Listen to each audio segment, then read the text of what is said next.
श्री राम हर हर महादेव। आइए जानते हैं ज्योतिया व्रत कथा के बारे में। एक बार नैमिषारण्य के निवासी ऋषियों ने संसार के कल्याण हेतु सूत जी से पूछा, हे सूत, कलिकाल में लोगों के बालक किस तरह दीर्घायु होंगे। सूत जी बोले, हे ऋषियों, जब द्वापर का अंत और कलयुग का आरंभ था तब बहुत सी शोकाकुल स्त्रियों ने आपस में सलाह की कि क्या कलयुग में माता के जीवित रहते पुत्र मर जाएंगे।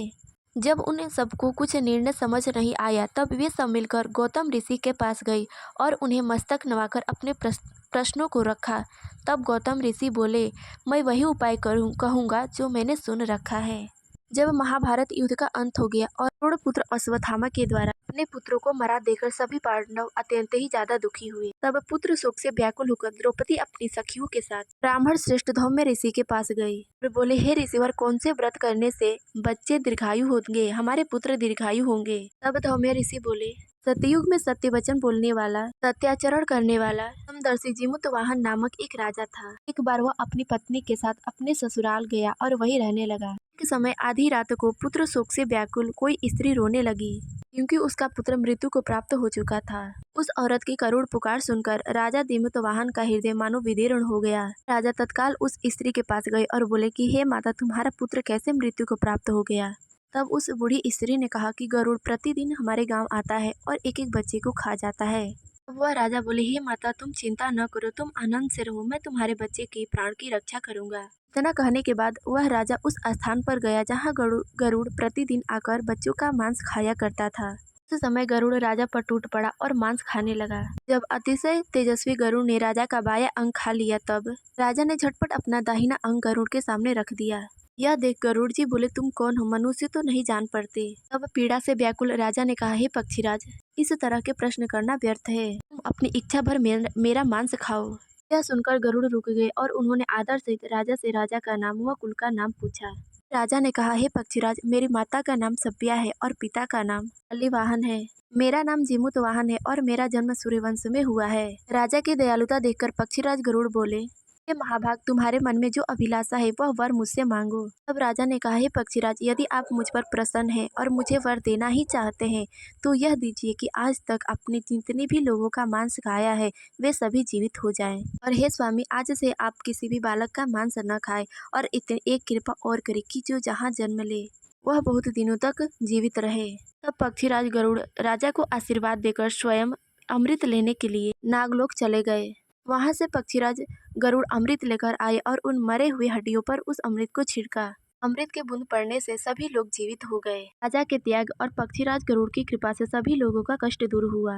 उस समय राजा के शरीर की शोभा दोगुनी हो गई थी। तब पक्षीराज गरुड़ ने राजा से कहा, राजन, मैं संसार के कल्याण हेतु तुम्हें एक वरदान देता हूँ।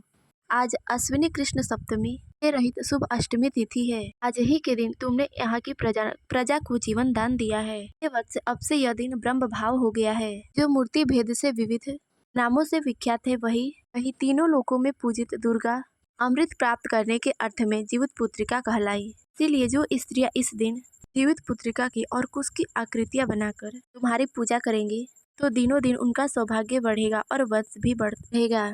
व्रत को शुभ अष्टमी में कर नवमी में पारण करना चाहिए, अन्यथा इस व्रत का फल प्राप्त नहीं होता है।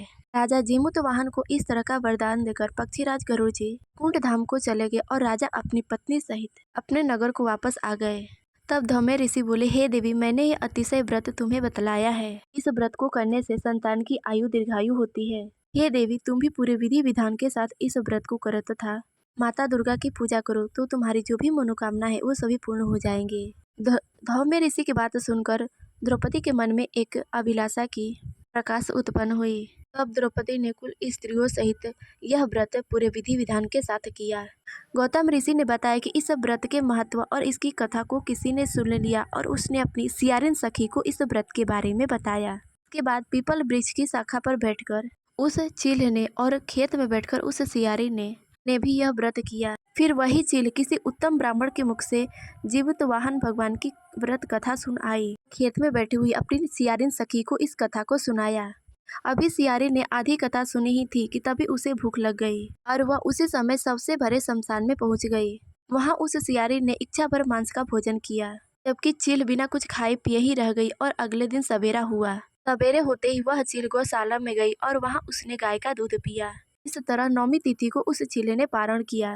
कुछ समय बाद दोनों की मृत्यु हो गई और दोनों का जन्म अयोध्या के किसी धनी आदमी के घर में हुआ। संयोग से उन दोनों का जन्म एक ही घर में हुआ। इसमें सियारिन बड़ी बहन तथा चील छोटी बहन के रूप में हुई। ये दोनों सभी शुभ लक्षणों से युक्त थी। बड़ी पुत्री का विवाह काशीराज के साथ और छोटी पुत्री का विवाह उसके मंत्री के साथ हुआ।